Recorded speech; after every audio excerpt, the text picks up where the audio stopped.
Exchange Place podcast, y'all. Hey, y'all. We are in season 2, and I am so excited. It is Let's Evolve. We are evolving this year, and I am super duper happy today that I have an amazing guest that's on the show. Oh my God. And I know it's a little different setup because y'all usually like, is nobody in the room with you? But I got somebody dope for y'all. I love to bring on people that I listen to, and I know I haven't done that in season 1. So season 2, we kind of evolving, and I have been listening. I am a super duper fan. Let me just start by saying that. And I have been listening to her probably for the last at least like 8-9 months. I've been listening to her. So I love her, and I know that you guys will too. So can you help me welcome Nicole, the grief bully, to the show?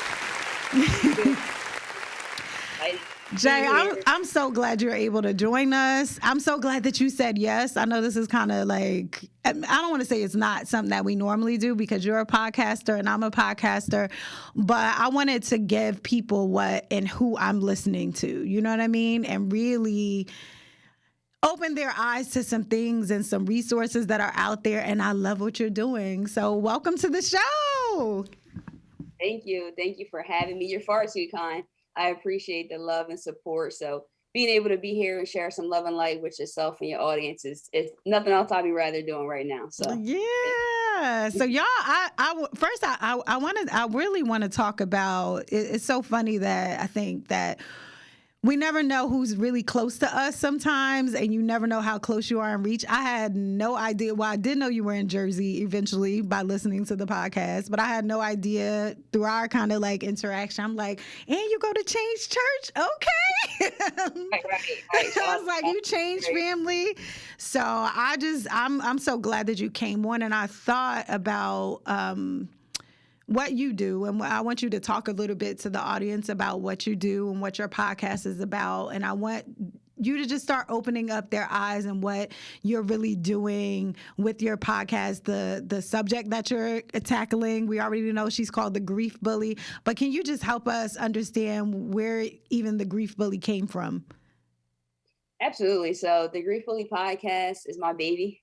Been working on it for about 2.5, August 19th, 2019. So quite a bit of time. It basically started out of my pain and my experiences. And that's what made me want to lean in and create this platform for other people to share their stories, for myself to share my stories and my experiences, because I felt like, especially in communities of color, we weren't really talking about this topic as much and tackling it as openly as I think that we should. So I decided to do that.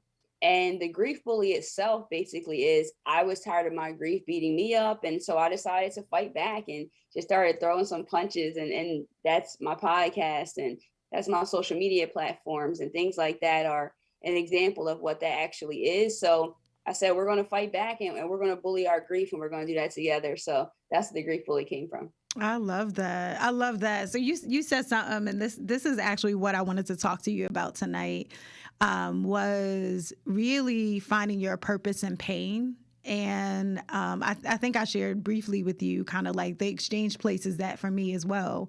It is a place that I feel like we don't really examine the why behind how we are. We kind of, especially in our community, right? We will always say like, oh, I'm just like this. But I really got to a point where I was like, well, why am I like this? Right. And I just feel like there's not enough spaces and places that we talk about it. People are literally operating in pain daily and never addressing it.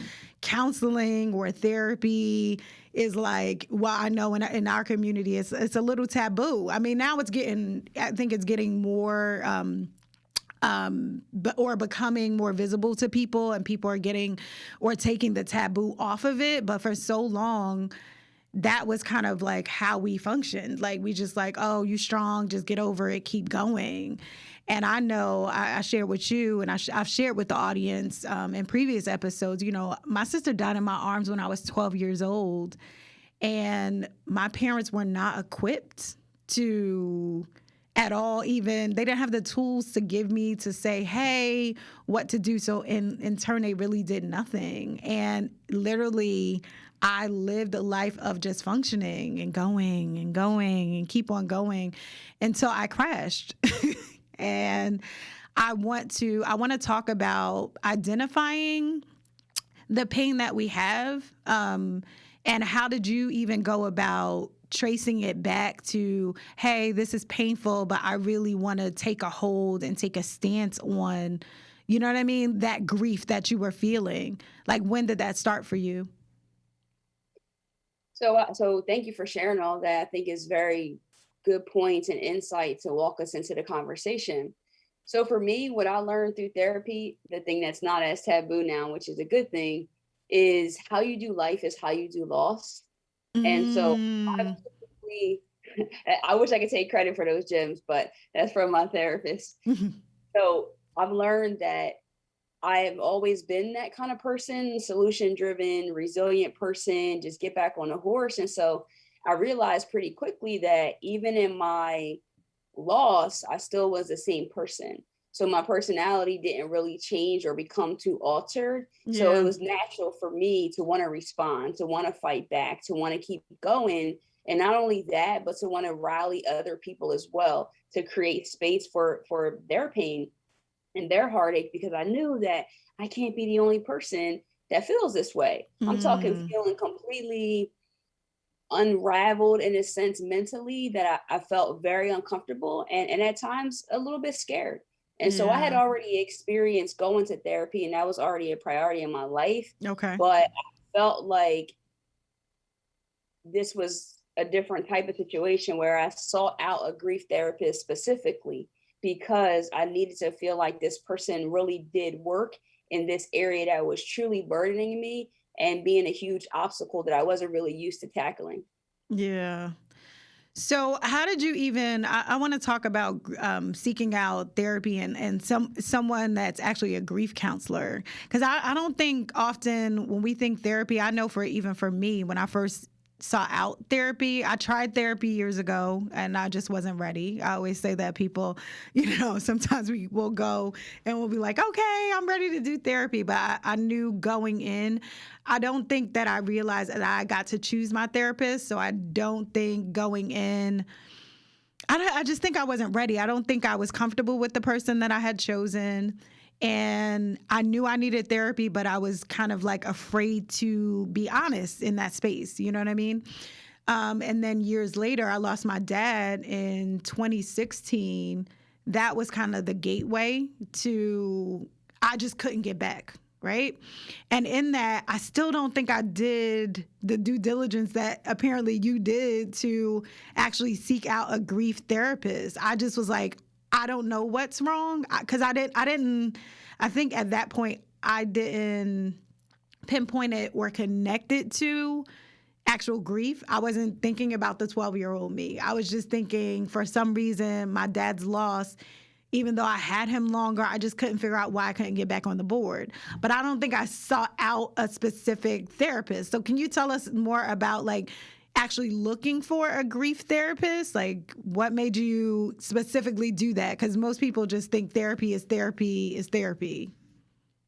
For sure. When you first started talking right there in that part, it can seem and sound very similar to a relationship. Yeah. That's the way I like to explain that to people. It sounds like we know we need love, we know we want love, and we need to continue to be persistent in trying that. And so if this boo doesn't work for you, then you don't just give up completely. You try Yeah. someone else. You try someone else, and then you kind of start to know what you really need in that regard.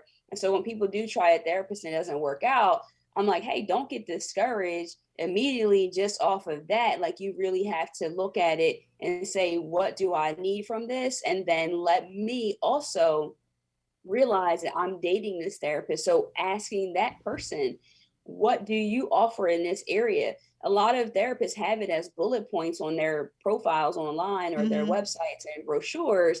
But what's your area of work in it? What's your expertise in this? One thing I really liked about my therapist per se was that she had personal experience with grief herself. So I Gotcha. wasn't really in a position where I wanted to hear all of this medical jargon and these terms that mean nothing to me. I wanted someone to say, hey, no, I've had my heart broken too. And I felt like this, and this is what I did to get myself in this place. So yes, she had the medical background, professional background, but also that human experience is what really lended itself to me. And so that was actually why she created her practice, was because she had lost her baby, was not stillborn, but her baby passed away shortly after being born. And Mm-hmm. so she created her practice surrounded around that. So that stood out to me. I think it's like anything else. You ask questions, you look for it, and then you date that person, and you're like, hey, it's not you, it's me. And then you just like, go to Yeah. someone else. Like, hey, you're not locked in, right? You got to do what Yeah. you have to do. But I think a lot of us get discouraged instantly and then go away from it. But like I said, in fairness to the conversation in the audience, prior to my losses, I had already from younger, like in college, had already started talking to therapists and things like that. So I wasn't really too foreign. It wasn't really too foreign to me, Mm-hmm. and I knew that I needed something at that time, and my own strength wouldn't be enough at that time. Yeah. So I know also like I think what kept me from going to therapy a little bit more was also the God perspective. And I know this probably is going to sound strange, but I had grown up, like me and my mom had this conversation maybe like 3 years ago. And I told her, how I felt as that 12-year-old child and what I was dealing with. And I was in therapy at that point, right? And I remember her saying, like, she prayed for me. So I always thought that there was like this stigma if I got closer to God, that part of me was healed and that, maybe I didn't need somebody else to kind of walk me through of how to cope and like God would take care of that piece. It wasn't until later on that I was just like, God gives us everything, right? But he also gives us wisdom in if I injured myself, I would, you know what I mean? If I broke my arm, where am I going? I'm going to the ER, right? I'm going there because they have expertise in fixing what's broken. And I don't think I looked at therapy like that prior to that. You know what I mean? I looked at it like, I know I need it, but I wasn't as honest, of course, as I am now. People are like, I'm like, I just left therapy. They like, I'm like, I'm good because I need it. You know what I mean? I do. I need it. Yeah, Um, definitely. I mean, I think it's to your point. If you were injured, you would seek out help in that way. But also, if we're going to go to the spiritual part of it or religious mhm. part of it, I think it's also we have to always say that faith without works is dead. Yeah. So to whom much is given, much is required. So I feel like those statements are always putting it back into our lap to take action. So while yes, God is your anchor and your refuge, and you are praying, but you do have to take action. As from my own personal experience and how I've been able to relate to it as well. And the same thing that you said, if I was injured, I would get help. I recently was reading a study talking about the pandemic and just the toll that it has taken on our mental health. And Mhm. all we hear is vaccine, vaccine, COVID vaccine, vaccine, booster shots. But what we're overlooking too is that there is no vaccine for our mental health. Yeah. So, Wow. but Yeah. that's one of the areas that yes, they're just not to negate people suffering from the virus and people losing loved ones to the virus or anything like that. What I'm saying is that we have to also start to weigh our mental health as that huge of a priority and realizing that there is not this one thing that we can do. So we have to do that. And if therapy is one of those resources that you see working in the lives of those around you, then I would implore you to take that step and to at least see for yourself, right? I've said before, I'm in sales Mhm. professionally. So we always say to someone, like if they're saying no, I learned this early on in training. If I told you that I would give you, if I told you I would give you, let's just say $1 million Mhm. to jump out of an airplane with no parachute or anything, nothing, just jump out of it for $1 million, Mm, where most of us are like, I'm not doing that. yeah, no, that sounds pretty good, but what? Right. But the thing is, you need to ask questions. So is the airplane on the ground? That's a I good never question. never said it was in the sky. I never Yeah. said that. So I just said, would you jump out of an airplane? So know what you're saying no to before you say no. Wow. Man, that's good. I'm gonna take that one. I'm gonna Take take it. that. It's not mine. It's just some of my experiences. I don't even know. I learned it in some training so many years ago. Yeah, but it's a great way to think of it. So from everything that you've gone through, right? Um, how have you found? I know you have had loss, of course, that led you here. How have you found turning that loss into actual purpose? Like how or what point were you like, okay, I'm going to therapy, I'm doing this, but like that you really started to say, hey, I would love for people to have me, you know what I'm saying? Like to help them along the way, or wish that you had that. Like I wish listening to your podcast, I won't lie. I was like, dang, I wish this existed while I was and not that I think we're always grieving, but like when I was like really down in grief, you know what I mean? So what made you? That's just heart. That's heartwarming. I mean, so No, much gratitude for that. it Thank you. it is. That's what your podcast is. Like I feel like all people creating platforms, no matter what that place is, I feel like that's what we're giving space for. We're giving space to have those conversations that we wish that somebody had with us. Like for me, that's the exchange. I wish people were talking about it in a space that was like comfortable and I didn't feel like, hey, I'm the only person experiencing it. You know what I mean? Like it was a point I felt, you said this earlier, that I felt crazy. I felt like, okay, I'm either losing my mind because I can't get it back. Like I can't do what I would normally do. I would normally be like, okay, you're good. I would talk myself through it. And that took me through losing my sister at 12.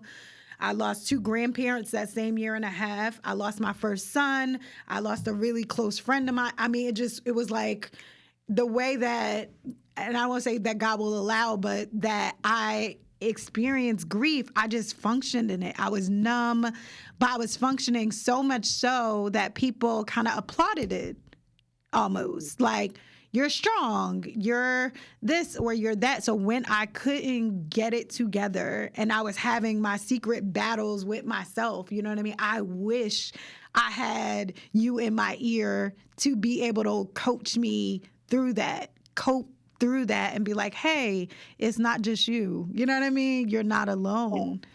Oh, thank you for sharing that. I mean, we can talk about it. I mean, God's good like that. And do a couple of things to answer that question. What made me feel like that is Mm-hmm. what Pastor Daniels talks about all the time. He talks about what burdens your heart is maybe an area that you were called to serve in. And Mm-hmm. then I remember feeling a little defeated when I first was starting the podcast because it was about grief. And so Mm-hmm. feeling like, grief's not really sexy. It's not the end thing. It's It's not, not. you talking about, like, you don't want to talk about that. And he said this, and I'll never forget it, and I've shared it multiple times, is that your anointing will have an audience. That's And it.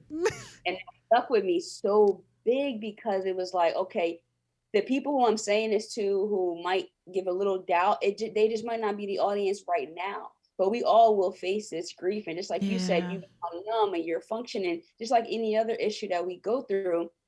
And sometimes I actually can be very uncomfortable for people because it challenges you in that area. It calls you out. It unnumbs some things. It wakes some things up that you maybe not be ready at that time to confront. But most importantly, I want you to know that when you are ready, you are at that place, there's someone who gets it and someone who has created content that hopefully you can go back and it's evergreen. So whenever you feel comfortable, you can pick any episode. They don't go in a chronological order or anything like that. And so that's really what I felt at the time. And also for myself, I've just been a very talkative person, as you can tell now. My entire life, I got in trouble in school constantly for talking too much. And so I think that this is what God had allowed me to do, is to have the gift of communication and articulation to be able to talk about these things. So not always easy, but the comments that you just made and other messages that I receive as well, even on days when I don't feel like it, I do it. And then I, in turn, have been able to gain so much from my community and from people like yourself who are doing amazing work. And we can have this dialogue and build off of one another. So it really is a two-way street that yes, I am putting this out into the world, but I'm also getting so much back for my healing journey as well. Gotcha. So the exchange that people Yeah, would leave, yeah, yeah. that's it. That's it. That's part of seriously. That's part of why I wanted you to come on. I'm just like I was like I feel you. You know what I mean? I connect to you. I feel you. I knew that in your I love that, and I knew that you looked at your pain not as like a burden anymore, but like that it basically was like light to the pathway that God was kind of taking you and who you're supposed to help. And that's one of my favorite quotes too by Darius Daniels. Your anointing has an audience. It really does. And everybody won't understand, everybody won't get it, but like walking in your purpose will bring the right people, will bring the right audience, those people that need it. And what I love about your content as well is that, like you said, everybody's going to experience death. Like it's part of life, you know what I mean? So everybody will experience grief.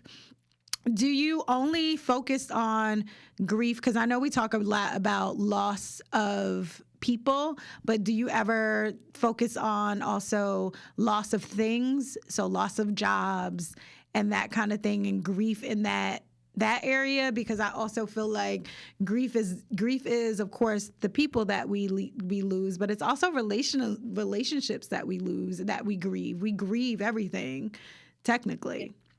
No, absolutely. Grief by definition is deep sorrow. So we have sorrow in many areas of our lives. And I think, to be completely honest, and I've said this before, it can be very shocking, but I feel like grieving the living can be a tad bit more challenging, perhaps at times, Mm-hmm. than death of loved ones. Because to me, this is only, again, disclaimer, my own personal experience. Okay. The finality of someone's death, and it's, I know they're not coming back. Like it's not a possibility. Mm-hmm. So then I understand more clearly what the work towards maybe working through this could look like, because now I'm trying to accept that and process that.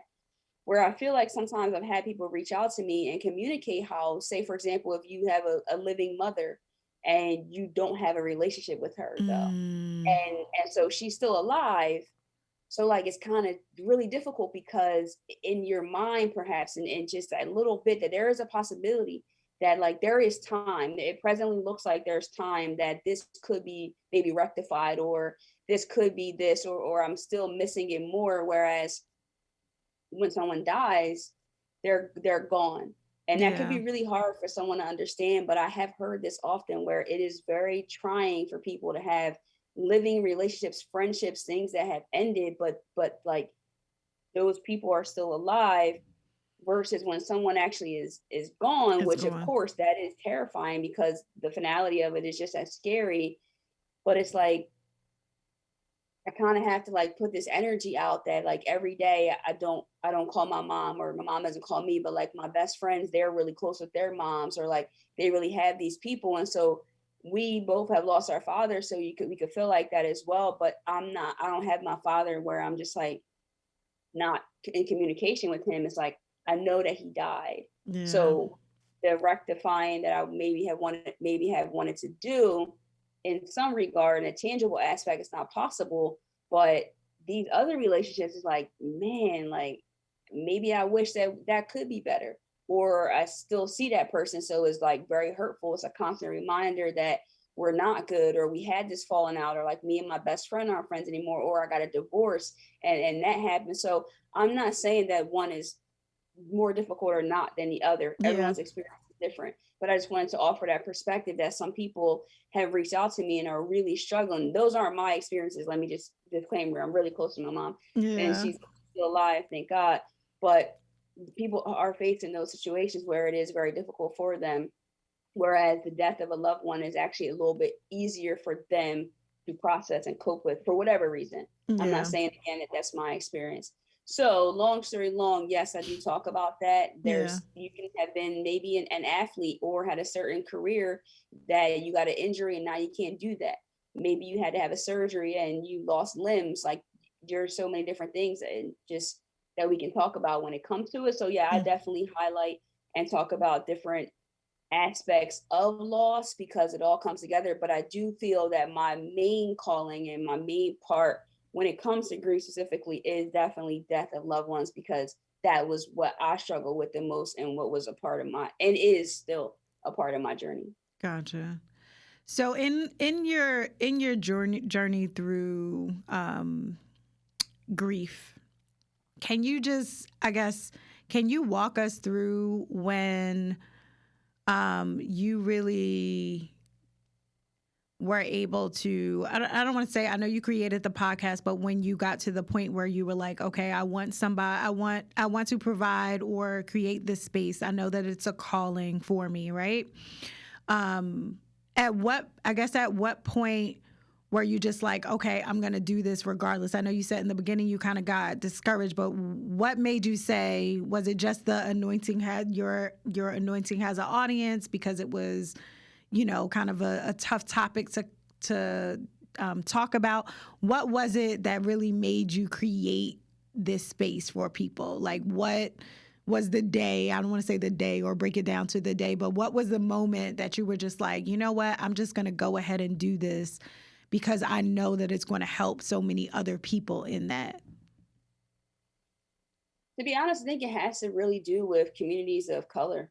I feel like for me, I felt that there is a lot when it comes to grief and things like that out there, a lot of research that has been done. But as Mm-hmm. far as like someone that looks like me, so even when it came down to picking my cover art for my podcast, I Mm-hmm. shared it with a couple of people, and some people were like kind of reluctant that I had my face on it because they wanted Why? it to be, because it was like, well, then that basically like it's saying that it might what's that called, discourage, or it might not be suitable for certain demographics if they see this woman with these locks and I'm not like the most feminine woman in that way, and just like certain things like that. And I said, Mm. to be honest with you, those exact reasons why you're saying that is why I do want to have my face on it, because it's important that when someone's scrolling and they're and someone of color is scrolling and they're going through this time in their life, that they do see somebody that looks like me, who even if they can't, at least from the beginning, it looks like I can probably maybe relate, or I Relate. want to see what this person has to say. Whether I'm a good fit for them or not, it doesn't matter. Does that mean that my audience is only people of color? Absolutely not. I have so many different people, young, old, black, white, Hispanic. It doesn't even matter. And my heart is big enough for everybody. Yeah. But when I go back to myself, I can only speak from our experiences, which you talked about. I was raised in a church as well. My mom is an ordained pastor. This was just like what my life was. So again, they're saying to be absent from the body is to be present with the With the Lord. Lord. And my flesh, though, is still struggling. I can't accept that right now. When you're telling me that they're in a better place, no, there's no better place than to be right here with me. I don't care what you're saying. So I needed to be that person that's going to challenge that, because it's not that we're questioning God. I think when we do these things, we actually become more curious, and then in turn, we become more educated. So by me pushing these envelopes, my faith even became even more stronger, because I Wow. realized that it's not that God is allowing these things. The world was going to suffer. That's in the Bible. We were going to have suffering, but God is actually like my anchor, and my higher power, my belief in such is my anchor, because to know that these bad things will happen, but that's just going to keep us. So I just felt like I need to say these things. So even Mm-hmm. with my quotes, it wasn't just I'm going to talk about grief. I'm going to say that part of me is still stuck on the front row of that funeral.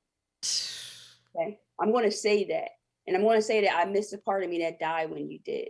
I Yeah. want to say that I think part of me is still lingering somewhere between caskets closing and those cold forehead kisses. Wow.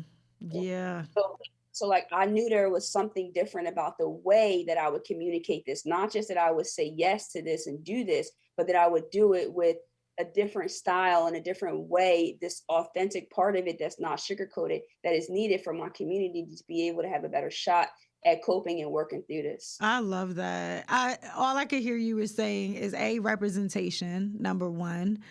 And then two, giving people, I always say that the exchange place gives people, it gives them mirrors because you see yourself. And girl, we locked up, so it's okay. I love it. So giving people mirrors, but also giving people windows. I want, as the audience is listening to what you just shared, it just hit me deep. I was like holding my tears because I'm always crying, but it hit me deep because I'm like, you want to have not only the mirror of you, because I know exactly what you, when you said the casket closing and those cold forehead kisses, like replaying in your head, and people saying, hey, to be absent from the body is just like a cliche thing I feel like people say without the heart of that, like, not, you know what I mean, without understanding where people are. We're still human beings, we're Exactly. human. And I think sometimes that gets lost in the spiritual places and the spiritual realms of things, that people are like, I know God, I love God, but I also know that I feel pain at this particular moment, and I struggled with that, exactly what you said, and still at moments have, the holidays have just passed. I have moments that it's like my dad's not here. That's my reality, right? So I want to, as the listeners are listening, that I love your locks. Yes, we are locked. We are locked in to heal, first of all. But I love that you took that, strapped up your boots, and didn't feel anything towards like, okay, well, maybe I should get a, like, kind of cover, I don't want to say cover yourself up, but like, let me do my thumbnail a little bit different because they don't know, and maybe I'll get a better or more, I don't want to say a better audience, but more audience or people, because your anointing has an audience, and it's going to bring you every person, blue, purple, black, And I Hispanic, love them all. I and love you would them love all. them all, because the commonality is that we all understand. We know what it feels like to lose someone. We know what it feels like to lose something, and how hard that is, and how it's just not, there's not a time limit on grief. I think sometimes people are like, even when I talk about my sister, I'm of course 43 years young at this point. I was 12 years old when she passed. That still replay. I can play that day in my head like it was yesterday. Like, and I think for me, and probably a lot of people, I felt so guilty as a child, of like, I thought I was a bad kid. I had all these crazy things going through my head without anybody to ever express them to, or that wouldn't think I was crazy. I remember as a kid, I would play this game that my sister she wasn't dead. She was in another room. So like, if I was downstairs, she was upstairs in my head, right? And I used to feel crazy. Like, I couldn't, now I can say that without a problem, but I didn't have a space to talk to anybody about that. I didn't have a place to be comfortable enough to even to say that. And my parents weren't, again, they didn't have the tools.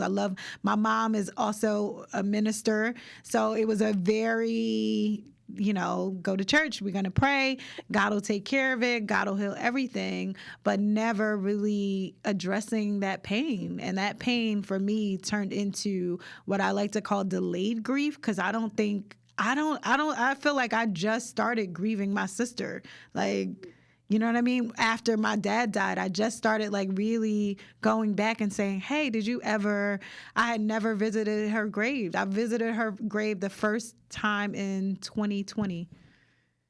Oh, wow. Yeah. Never been there. Go ahead. I thought you were about to say something. No, Oh. no, no. I totally agree with Mm. everything that you're saying, and I think, again, like you said, I pray that my message reaches everybody. Yeah. But in reality is, and this is why, like, I'm not a grief therapist. I didn't go to school for this. Like, it's not that. So the only leg I have to stand on is my own experience. And so if I'm speaking in my own experience, and I'm speaking as a woman of color Yeah. who was raised around people who are religious and believe in God, and rightfully so, but that also presents a different struggle. So it doesn't mean that everybody doesn't have a struggle. It just meant that I needed to speak from this struggle. And in Mhm. turn, there are so many different walks of life that do relate. But I was Yeah. just speaking about when I set out in the beginning, this is what it was for and why it was for that. Because again, too, it was even just being a younger person at a time when one of my close friends died. she was 25. This is in 2013. Mm-hmm. People's response is, let's get a couple of drinks, let's do this, let's do that, and stuff, but not like, let's just sit here and talk about how we all feel like this is like the most crazy thing that we've ever experienced. Experience, I yeah. still have a very difficult time just processing that even happened. It's Yeah. so hurtful to me. And sometimes I just can't believe that she only made it to 25. But Wow. a lot of people aren't going to say that. There's not many people that I've had open discussions about this mutual loss in a way that was very uncomfortable to make it comfortable. So like I feel like how I speak on my podcast or how I speak now, Mm-hmm. to have had those kind of conversations then, I don't know. I don't know if we would have been able to really do that because it was so uncomfortable. It's more like, let's just say like, I'm so hurt, I'm so sad, oh, I feel sad, and not really like what. Well, no, I feel angry, I feel confused, I feel like, how could this happen? I feel like she Mm-hmm. didn't deserve that. I feel like, it's so many things. So I think that's the thing, is to be able to have these conversations that you and I are having right now and speak about it. And to your point too, I mean, I disagree totally with the 5 stages of grief. I think that we're going to always grieve, which is the inward thinking. We'll mourn people. It could be delayed. It could be different times. It could be, I feel good today and not so great tomorrow. Tomorrow. Mm-hmm. But I think that the PS to it really is that we're going to learn to grieve well. We're going to learn to integrate those losses into our lives, and that we can have joy in our lives while we still do have pain. And that's one Yeah. of my biggest things I speak about is working to those to coexist. I think it becomes really difficult at times because a lot of guilt comes into place when we talk about joy after loss. Mm. But if we change our things, so things that have helped me is that I know good and well there's not a doubt in my mind, not one doubt in my mind, that my dad wouldn't want me to be enjoying my life. There's Yeah. not one doubt. Before he passed away, I said to him, whew, hope I don't get too emotional. I said, Dad, he was in the hospital, and I said, if there's one thing you can tell me that I can carry with me on those moments when I get stuck. Mm-hmm. And he said, you're a winner. I never saw you lose. I love that. I Yeah. love that. So like, everyone's not as fortunate. I know you were able to have conversations, and Mm-hmm. not everyone is able to do that. But even with my grandmother, I wasn't able to have that straightforward of a conversation. But I always say that them dying used to be maybe a reason why I couldn't, but like Mm-hmm. now they're the reason why I can, because I live every day to make them proud. I love I, that. I say that all the time, that I live every day to make you proud. That's the most genuine conversation you and I can have. Yeah, I love that. And I had shared with you too. You have me in tears first and foremost, but I'm trying to like not I get all know. red. I'm so used. It's just who I am. I'm in tears. But you took me, as you were telling me what your dad said to you. I remember promising my dad, and I always, even doing the exchange place, right? I always think of him because I promised him. I was like, look, you will live through me. Like in your death, you're leaving here, but I promise you that you will live through me. And I feel like a lot of what I'm doing now is because of me losing him. And in losing him, I feel like I found me, and I got better clarification of why I was here and what I was really called to do. So I love that. I love that. I want to go back to something that you said about coping, because I found myself in different places and spaces doing stuff that was kind of outside of what I would have normally done, drinking more, just to kind of not feel, I guess is the only way that I can really describe it. And I just want you to walk us through what that looked like for you when you lost your friend, and I think you said 2013, and you were coping. And I know a lot of people who've lost, the first thing is like, hey, girl, let's go out, or let's, you know what I mean? Let's get a drink. Let's, for people who are smoking or whatever, let's not feel. You know what I'm saying? So what did that look like for you? What did your coping before you went to therapy and actually started to cope in a well place? What did the coping look like for you?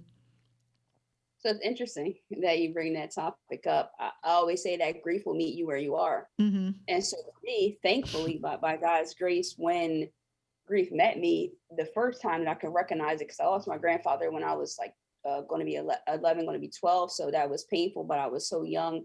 But as an adult, where it really hit me was when my friend passed in Mm-hmm. 2013. But at that point, I had already been sober from alcohol for 5 years. Oh, So wow.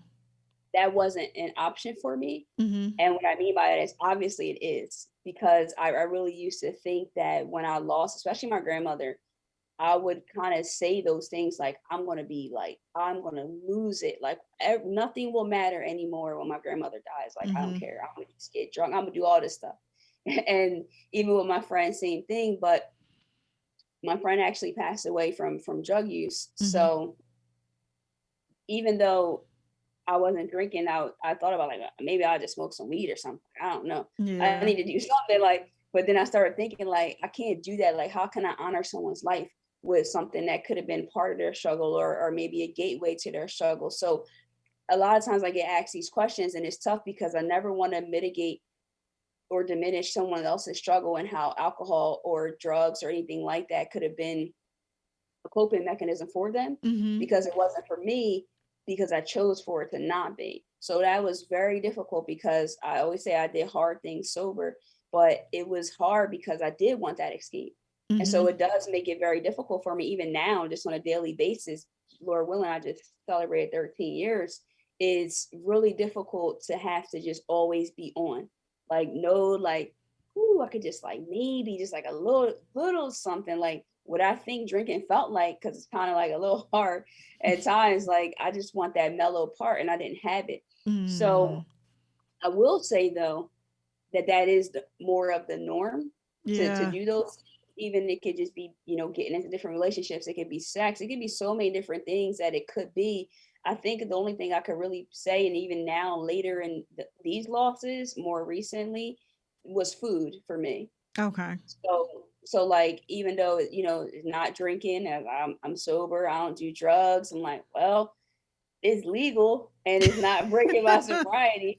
And then I'm like, wow, how did you gain this much weight? And then, but I realized though, was that it wasn't just that I like eating food. Like, it's a coping mechanism. It became almost like addictive, where it's like, oh, I'm not feeling good, I'm just gonna like get this food and just like eat this food. And so that was something that I had to address. And now thankfully I still eat unhealthy, roller coaster. But Yeah, we all the do. reason why I'm doing it, I'm way more conscious of it and not leaning onto it, because it's absolutely the reason behind it is it's just coping and comfort, and not facing things head on. But again, how you do life is how you do loss. I always try to find solutions and just like get to that point. But I have witnessed a lot of people cope with alcohol. Yeah. And so let me also say this. So we're talking about these deaths, but prior to getting sober, Mm-hmm. that was my issue. So it was drinking. So I was like completely wild out, like just like, and it just was. And the reason why I can tell you partly why I know it was coping with issues in my life, Mm-hmm. was because of a lot of the things that I would say, like when I was drunk. So like, I would like call my mom and just like say all these things that like I was mad or didn't like that she did, or like just like certain stuff like that.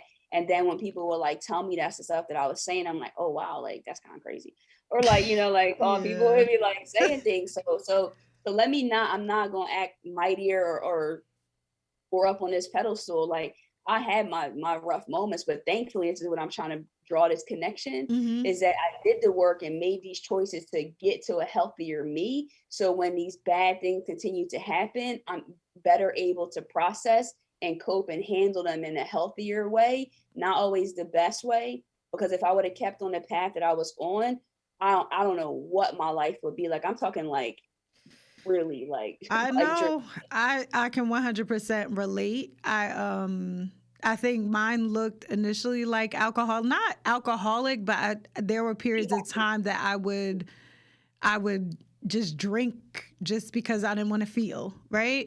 And then I get to a point and I'll be like, I remember taking out my trash and being like, why do I have so many like wine bottles? And it was wine. It wasn't even like, so I would kind of like rationalize, it's wine, it's not, you know what I mean? It's not like you're drinking. But yeah, if I'm taking out a trash can and most of it has wine bottles, you have a problem. And I was able to kind of scale that back. I think where I really, really, really struggled looking back again from even the experience of not ever thinking it was connected to the grief was definitely in relationships. Like I was definitely in just toxic relationships, still looking for love, looking for comfort, looking for things. And that was my coping mechanism. Like that's how I kind of functioned and how I was coping. It was a very, very ugly place. And it was a hard place to honestly leave and look up and be like, wait a minute. How did I get, you know what I mean? Like, how did I get here? Like you kind of said, feeling crazy to wake up in a relationship and be like, what in the world? You know what I mean? More so than like how, like you said, what you were saying, it was like, I don't even know how I ended up here, but it was coping. And I know a lot of the people that will listen or that are listening, that's why I think I always want to understand the why of why I do stuff. Because for a long time, people are just like, no, I drink a lot. Yeah, but why? What are you trying to escape? Because it is an escape. I'm not saying that people can't people can't have a drink or, to each his own. I'll have a drink here and there. I'm not necessarily a drinker anymore. But because of that, I want to make sure I'm clear. And am I having a drink because I want to have a drink, or am I having a drink because I want to escape my day, or I want to escape my feelings? Are you drinking because of this, or are you doing certain thing, whether it's food? I'm also a food indulger, as you can see. Look, but I realized something. So in 2020, so my dad had two sisters. I found his younger sister dead in her apartment. And I remember the officer asking me if I was okay. And again, remember, I don't know if you remember I said this. I was just always so numb to death that the way I handled it is like this, like strong, nothing bothers me and everything. And in that moment, like you said, I don't think it is part of my personality. It is something that I just like, you kind of function. And I feel different when it comes to death. Not that I don't feel, I know that. But I think my attention in that moment was towards my other aunt she's in North Carolina. I'm thinking, I got to function in this moment. But I think what I did differently in that moment, that I was like, you know what? I had to, I'm human. I had to take my pat on the back. I called my therapist. I kind of told her what was going on. And I was like, I know I need to talk to you. I have to handle a couple of things before. But I know I need to like really go through what I just experienced. Do you know what I mean? Because the cop was like, he was looking at me like, you want to call somebody? I was like, I'm fine. And I was like, okay, so I'm not fine. Right. But I'm okay right now to handle what I need to handle. I'm not fine, but I need to go back to that. And it was just like, okay, death it's hard. You know what I mean? It is hard. And I've also, from the time I was a child, had a way that I process things. So I'm like, to unlearn what I had learned about processing that is still something that I don't want to say I struggle with, but that I'm aware of and that I'm working on, right? We don't get there overnight. And like you said, how we do life is how we do loss. And I realize I do that in life. Like, okay, keep going. You have this, which is good in certain areas. It's a blessing in one area, but in grief, it's not. Go ahead. I always say that my strongest asset is actually a lot of times my biggest weakness, and that is my resiliency. Because it doesn't always allow me to give myself the grace and the space to sit in my feelings and to explore and to honor how I am, because I am like, okay, let's make this happen. Like, I had to make a lot of decisions for my dad when he was passing away and his life was kind of ending. I had to sign the DNR, do not DNR Yeah. papers and just like do all of these things. And I too was in the hospital in the hallway on the phone with my therapist as all of this stuff was happening because I couldn't like make the appointment, but I had know that like I needed to talk to someone that wasn't my family because at the time I felt like I couldn't. I needed to just like be in a different gear, and Yeah. that gear wouldn't be to like tell them that I feel like this is like the worst thing that's happened to me and all of the stuff like that. So death is definitely big. Is really scary. It's really triggering, and I just like to call it a journey because my friend passed away 8 years ago. Last week, I was on her social media feeling like, wow, like this is like, whoa. And Yeah. so it just happens like that. But I just don't want us to really be that like terrified to the point where we don't address it Yeah. because it will definitely manifest itself in other ways. And so I think taking the tools from my friend's death, which was in 2013, then what I've learned to where my grandmother passed away in 2016, and Mm-hmm. then my dad in 2019, it was taking tools, taking resources, but most importantly, learning to trust myself and my emotions and knowing that if I unravel, I'm gonna be okay. Like, Yeah. but if I don't allow myself to do that, I'll never know, and I'll just stay on this side and can be missing so much healing and so much peace. But for me to just have said, like, I'm just gonna fall out here, cry, kick, scream, call people, tell them how I really feel, go to therapy, do all these things, now I can better deal with it. But no loss is the same. So I can say all this to you right now, lose someone else in my life and it'd be a different story. I don't know. But Yeah. that's why, because I don't know, is why I work very hard every day and I'm very intentional Mm-hmm. about trying to build up my mental health, my spiritual toolbox, like all of these things, because you just don't You know. don't know. Yeah. I so agree with that. You really don't know. I often think about that with, like I said, my dad's death was kind of a gateway of a whole bunch of other deaths that I had that I thought I had, some that I thought I dealt with, some that I didn't. But I think what you said is so powerful that we do have to become equipped and be prepared. You know what I mean? Preparing ourselves daily, preparing ourselves and intentional preparation for people are going to leave here expectedly and unexpectedly, and us to be in a more solid place to, I don't want to say handle, because I do think we're handling it, of course, but to manage, I think, and manage going forward. I often, and I know a lot of people have like that nurturing, resilient spirit that I'm always worried about everybody else so much that I'm always the last, or I used to be, not anymore, thank God, the last person on the list because I was always concerned about what everybody else was going to be feeling, what everybody else is doing. But I love what you're doing. I love the community that you're building, first and foremost. I love that this is going to be an ongoing platform for you that I feel like is going to touch so many people and their hearts and help them manage. And you may not be a therapist, like you said, but what your experience and how you share and articulate your experience, what you've even brought to my platform to share on your journey and how you've made something that was painful to you purposeful, is amazing. So I'm honestly, I'm looking forward to see what's to come for you, to see what's to come for your mission and your vision for your podcast. I know it's going to grow, but I think it's so much, and I know everybody listening to this, I just think it's so much bigger than even your podcast, like that you don't even know. Yeah, I really, really do. I think it's so needed, and it's a lane that people aren't necessarily touching. It's a specific, you know what I mean, place and space, and it's so important and it's so needed. So I'm excited. I'm excited. I'm glad that you were able to come on. And I'm just excited to see all the amazing things that I know that you're gonna do.